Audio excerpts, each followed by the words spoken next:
मैंने बहुत इंतजार किया था वीर महान का, आखिरकार आ गए और आते ही प्रणाम भारत, मैं हूं रिंकू राजपूत।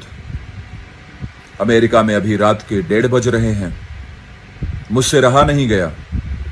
सोशल मीडिया पे मैंने कई मूवीज और वेब सीरीज के क्लिप्स देखे जिसमें खुलेआम हमारे देवी और देवताओं का अपमान कर रहे हैं, हमारे भारतीय संस्कृति और सभ्यता का मजाक उड़ा रहे हैं। आप सबको किसने हक दिया है लोगों के भावनाओं और आस्था का मजाक उड़ाएं? अरे शर्म करो।